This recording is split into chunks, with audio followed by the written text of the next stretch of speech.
Hey, what's going on, everyone on the internet? Welcome to This Versus That. This is a 90s edition of This Versus That, where I'm going to be talking to Jehovah about some nostalgic things we grew up with and try to decide what's better, this versus that, or just discuss them. It's an excuse to discuss them, and these videos usually go over well on my channel where my friends and I talk about stuff, so I hope you enjoy this. Before I got into the actual content of the video where I talked to Jehovah, just wanted to make this intro to let you know this game is The Crew, and Ubisoft was nice enough to hook us up with The Crew. We got involved with the game kind of early on in its development process, and now the Crew Wild Run Edition expansion is out. So that came out November 17th. This is a game that received a graphical upgrade, so what you saw in previous versions of The Crew improved visually, and there's a new championship called the Summit that you can compete in and gain new items for your car and this and that, upgrades, all that good stuff. You can drive new motorcycles, monster trucks, dragsters, and drift cars. And if you already have The Crew, you can have this Wild Run Edition as a DLC expansion, or you could just buy this as a standalone if you never owned The Crew before. So check out the Wild Run Edition. I hope you enjoy my slime-themed car because it kind of relates to what we're going to be talking about, a little 90s Nickelodeon to start, and then we branch off into some other topics. This is This Versus That with Jehovah. Take it away, me. What's going on, everyone? Now I am here with my good friend Jehovah. Please say hi, Jehovah. Hello. And we are doing something today I like to call This or That. I'm going to present two things that are kind of similar from the 1990s, will be the category today. And we're each going to discuss how we feel about certain things. We might agree that we like one thing over the other, or I might like one thing and he might like the other thing. I don't know. It's called This Versus That. It's mostly just a way to get us talking about things from our youth. So are you ready, man? Oh, I'm down. Okay, first thing, This Versus That. Legends of the Hidden Temple versus Double Dare. All right? Oh, man. I don't know if you were big. See, I was big on both of these. Legends. If I could just give a brief overview, some people who are watching this video might not know these things. Google is your friend. But Legends of the Hidden Temple was a show. It was on in the 90s, and there were these teams competing. I don't remember exactly how many teams, but I think it was 4 teams per episode, and there were always the same teams, like the Silver Snakes, the Red Jaguars. I'm trying to remember off the top of my head. This the Barracudas. There was the blue. I think it was the Blue Barracudas, the Green Monkeys, and there were some other teams. And they would compete. And then the last two, there would be like a series of challenges and questions, trivia, and the last 2 teams. Around at the end of the show would do this thing called the Temple Run, and you had to find. And it was awesome. It was awesome. You would see them run through the temple. You had to find these they're like amulets, or not amulets, but they were so. What was the name of the dudes that would come out and grab them? If you had to have oh god, the something warriors, the pendants of life. You had to have the pendants of life to get away from them. Yeah. Yeah, and then these dudes would come out in specific rooms of this temple. They were Mayan, dressed up Mayans. I don't want to offend anyone related to Mayans, but that's what it would look like, Mayan culture type stuff. They would come out and grab you. And it was GG. It was game over after that. Yeah, yeah. If you didn't have a pendant of life, they killed you. So I think they were called Olmecs. I'm trying to look at the wiki. Olmec was the main guy. Oh yeah, Olmec explained stuff. He was the big talky face guy. I can't remember what they were, but yeah. Regardless, that was really cool. And then Double Dare. Wasn't Double Dare hosted by Mark Summers? Yes, it was. That's what I was going to say. If you were doing host versus host, Mark Summers is the best. Because he does what's the food show now? I don't know what food show he does. I know he's still a host.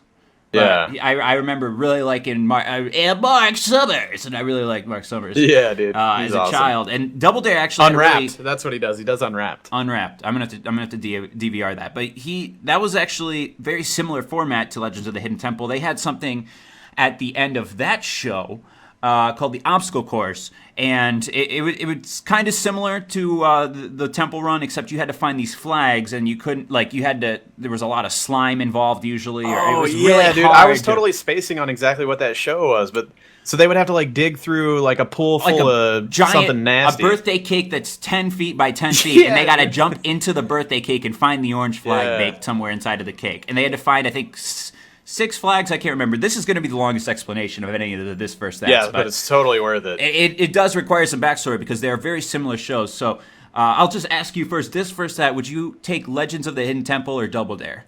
I think which one you liked Legends of the Hidden watching, Temple, or which one you'd rather be on? Yeah. I think Legends of the Hidden Temple just because it's more iconic whenever I think back. Like I have more memories of that than I do Double Dare.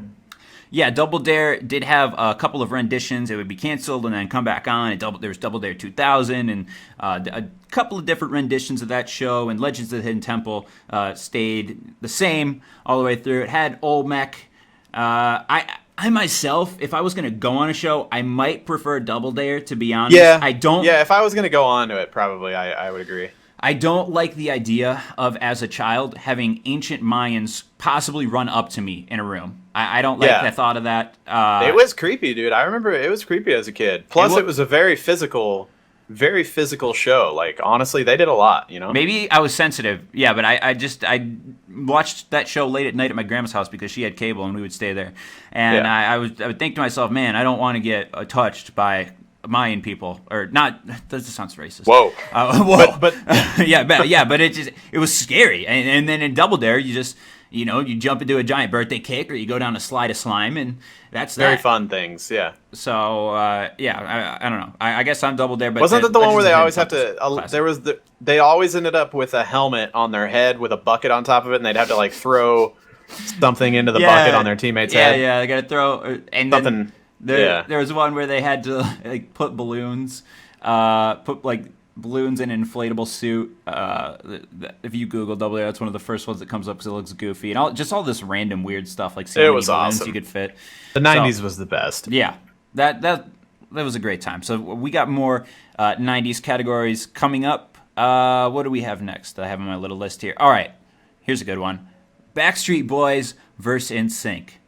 I don't know if you were a big pop music fan. I wasn't really, but I mean, everyone was. So I had all the albums. You couldn't not be. Yeah, I had them too. Yeah. So I had the first couple of Backstreet albums and the first couple of NSYNC albums. Just straight up, would you take Backstreet Boys or NSYNC? Backstreet Boys for life, dude. Man. We're still singing Backstreet Boys. I had the Millennium album, which I don't know if that counts because that probably came out in year 2000 or like 2001 or something, but it was close. Well, I remember that Backstreet Boys had a Millennium album that came out, and Will Smith, when he was still rapping and putting out albums, had an album that came out called Willennium. So all about Big Willie style, man. Yeah, Big Willie style was in like 96, 97. I think 97. Yeah. But then so I remember in my CD rotation. Millennium. Yeah, it wasn't as iconic. In my CD rotation, I had Millennium and Willennium, and I just always thought to myself, man, what a great time in the world. Right, dude. That's awesome. That's like a complete set. Yeah. You got the. But yeah, definitely. If you flip the cover of Millennium over, then it looks like Willennium. Yeah.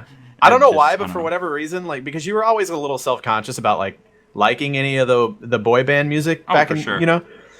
For whatever reason, like I felt less guilty about liking Backstreet Boys than I did NSYNC because NSYNC was like the super girl crazy. I guess Backstreet Boys was too, but I don't know. Well, I would say Backstreet Boys is a little harder. One of their albums was called Black and Blue, and back in the day, I used to think to myself, "Whoa, that's kind of hard." That's hardcore. It was a time in music when a lot of lighthearted stuff was coming out. So there was like early 90s aggressive hip hop, and there was a bunch of stuff. This was right before Eminem really took over the scene and really changed a lot of that stuff. It felt like the Eminem explosion, just kind of pop music went by the wayside. But I remember having he made a career off making fun of it. Yes, I remember having the Black and Blue album for Backstreet Boys and thinking, "Wow, this is a hard album title." And meanwhile, there's probably an album on like shelves right nowadays that's like Kill an Elephant with an AK-47, and people are like, I don't believe in that message, but the beats are really good. The beats are great. Yeah, I don't believe in killing elephants with AK-47s, but that's an acceptable title, or any other misogynist thing you could think of. But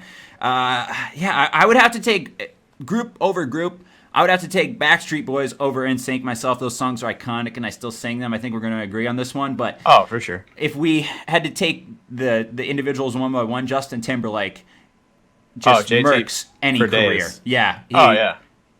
But he blossomed into quite a nice acting career. I enjoy him as an actor. He's one of the probably two best Saturday Night Live hosts of the last 10 years. That's a really hard thing to do. naturally funny person, and just he's a multimedia star. I mean, he could an all-around swell guy. Could lead a Broadway show. Yeah, Megan touched his hand. Honestly, she hasn't washed her hands. Oh yeah, I forgot about that. Yeah, because we went to a Justin Timberlake concert as her graduation present, and we were kind of close to the stage, and she touched his hand. She hasn't washed her hand actually in 3 years, and I'm okay with it. You shouldn't. Because that was 3 years ago.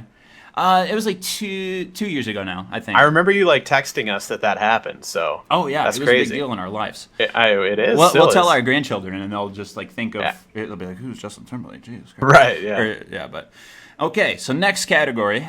I had a bunch of things. I wrote down literally 13 things. So I'm just picking something out. That's awesome. Here's one: gel pens versus flavor scented markers.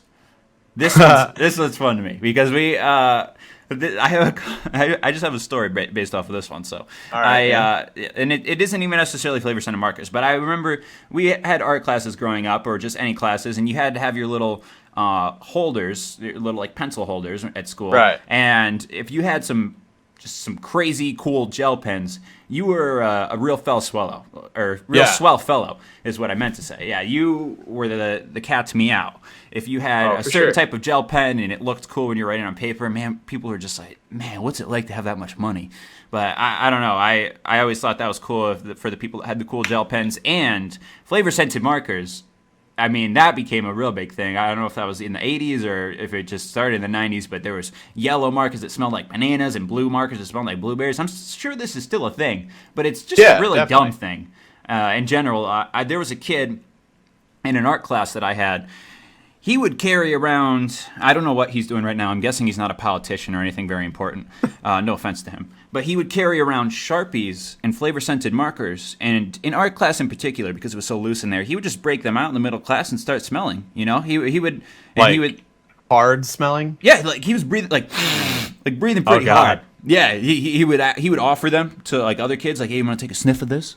And you know, I'm not gonna lie, I did it too. But that's hardcore, dude. Yeah, it makes me nervous for having kids. One day, I'm just what are they gonna do in art class? Like looking back, that's so stupid, and it's a very weird and random thing to do. That orange tangerine will mess you up, man. Yeah, that blue. I was a real big fan of that blue blueberry. Sometimes I wake up in the middle of the night with cold sweats. Just withdrawals. I need blueberries. Yeah, it gets really. That's not good, man. Yeah, I'm gonna see a specialist about it. But just yourself, I don't know if you really were experiencing this realm, but would you take flavor scented markers or gel pens, or just give your own experience of the two? I would take gel pens because I don't remember. I mean, I remember flavor scented markers, but I don't remember being like consumed by them. But I do remember like the first time that I got a pack of like some good gel pens, and I was like, dude, I'm the man. And then I mean, so there was like gel pens for dudes. And then there was like the color glitter gel pens, you know, that the girls had. If you were a dude that had a glitter gel pen, you might have got beat up. It was a different time. Because at the same time, they came out with like the just the regular like black gel pens, you know. And a lot of teachers hated them. I remember some teachers wouldn't let you turn in assignments with gel pens because like they wrote a little bit darker and stuff like that. And if you didn't like let them dry, and you could like smear it or whatever. So a lot of teachers did not like the gel pens, but you were pretty cool if you had them, and they were just more fun to play with. Like, let's be honest, like pencils and stuff like that, you can doodle with a pencil all day, but if you're doodling with a gel pen, you're just having more fun overall. And even the glitter ones were fun to play with, but you just, as a guy, you couldn't own them. And it's an unfortunate thing. I mean, nowadays that's probably different just with how society has changed. But back in the day, you know, we couldn't own glittery multicolored gel pens. We would have got beat up. You got to think of your health before your enjoyment. I mean, as much as I love glitter, I had to think of myself first. Right. No, definitely. But definitely gel pens. Yeah, I would say gel pens for, you know, popularity, but for getting high, definitely flavor scented markers. No, true. Yeah. I don't know. An easy buzz. Yeah, for an easy buzz in first grade Spanish. You know, markers all the way. I don't know. Oh, for sure. Great times. Let's do one more of these. I don't know which one to do. These are all so good, but I want to save these in case people like this video and I do it with someone else. What are we gonna do? Okay, let's do this one because this is kind of culturally relevant now. Goosebumps versus Harry Potter. I don't. And Harry Potter mostly came out in the 2000s, but it started in the 90s. And these are both books that have turned into movies. One's probably going to make more than the other. Yeah, one definitely. Yeah, obviously Goosebumps. Obviously Goosebumps. Jack Black. Jack Black's probably the best actor of this generation. Yeah, I could not think of a good, because I'm trying to think of things that compare to one another. Goosebumps was a series of books. Harry Potter was also a series of books. Much larger series of books. Yeah, much larger. Goosebumps definitely a more of a United States thing, I would assume. I don't know if the UK people are sitting over there thinking, "Oh, I remember Goosebumps." Yeah, or I don't know why I talk like an Australian. I hope so, dude. I hope they're not Goosebumps. I hope they experienced that Goosebumps with that mannequin doll or whatever that came to life, and yes. And just straight up, and I know my answer. It might shock some people. Yeah. Would you take Goosebumps or Harry Potter? Definitely Goosebumps. The Harry Potter films were good. Like, I mean, no one watched Harry Potter and was like, lame. I mean, I don't know. Yeah. I guess most people didn't, at least. No. They were great, but I didn't read the books. They were big, long, intimidating books. I read 3 of them. Yeah. Oh, nice. The majority of guys, like, I don't think this is like a crazy thing to say. The majority of guys are pretty lazy when it comes to reading, and Goosebumps are pretty nice and small. And I remember, like, whenever it was to the point where you were like forced to make book reports at some point in whatever class, the Goosebumps were an easy one, to force myself to read, because they're actually really good. There's I wish something thing, like the thing from I don't even know. It was like a crazy monster that lived in the woods. And that one was really good. And then there's Egg Monsters from Mars. I love that one. And I actually rebought some of the original Goosebump books that I remembered from my childhood on eBay, because I want to preserve them. And when my kids are old enough to read, I'm going to give them those and hope that they enjoy, because Goosebumps were great. Let's be honest. Choose Your Scare changed the game. I forgot about Choose Your Scare. Yeah, you can't choose your house in Harry Potter. I mean, I would have put. You remember how huge that was? Whenever like the kids were like, "Dude, have you heard?" And Choose Your Scare was big news. In my local, I don't know why. You just have random childhood memories, but I have a childhood memory of being in my local McDonald's reading a Goosebump book. I don't know why I was there, who I was with. But that's odd, yeah. Yeah, I was just that's a really weird place to read a Goosebumps book. It's out there grinding. Yeah, but I just remember picking a particular Choose Your Scare, and I was like, turn to page 62. And I was like, yeah, I'm turning to page 62. And the arc of the story was like, oh, mind blown. Oh, what happens? And then you gotta go back and see what would have happened if you would have chose the other. So that's for people that don't know. Yeah, you would get to a point where it'd be like, Timmy opened up the dryer and there's a foot with gnarly teeth and it's drooling blood. Like, close the dryer and turn it on. Turn to page 62. Or whatever grab the option foot B and would observe do. it. Turn to page 84. Yeah, so you'd get to so there was different outcomes of the book, which was really cool. I don't know if any other books had ever done that. I'm not saying it as an original thought, but it was. Well, it was nowadays there's video games kind of based on that concept, like Stanley's Parable. I think I'm not sure if Life is Strange is based on that, but I know Stanley's Parable is kind of like choose your own path type thing. Oh, and Until Dawn, like I just played that. It's a concept that is very interesting. I would have loved to have been able to do that in Harry Potter, like see what Harry would be like if he was in Slytherin. Would he just totally go to the dark side and be like, yeah, I'm a son of the snake. I'm a parcel tongue. What's up? It's like best friends with Draco or whatever. Yeah, him and Draco.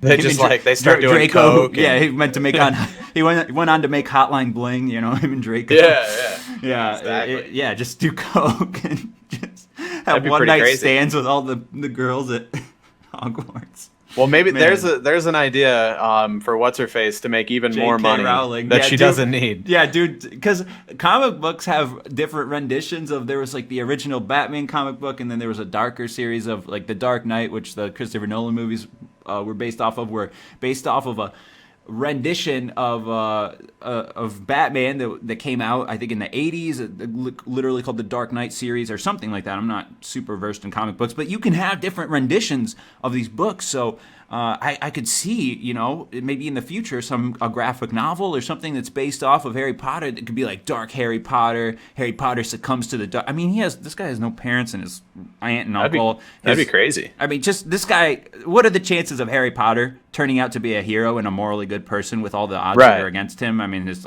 uncle and aunt hate him, and his parents are dead, and. Plus, we've all seen Strung Out Radcliffe, and if there was ever a movie deal, he could definitely nail that. He is becoming a very good method actor. So that is something I would like to see Dark Harry Potter in the future. But this was very fun, man. I hope people enjoyed us discussing this and enjoyed our ideas. They will. Yeah, if you guys like this and had any other ideas for some type of this versus that category or some other things from the 90s you were interested in or not interested, please write them in the comments.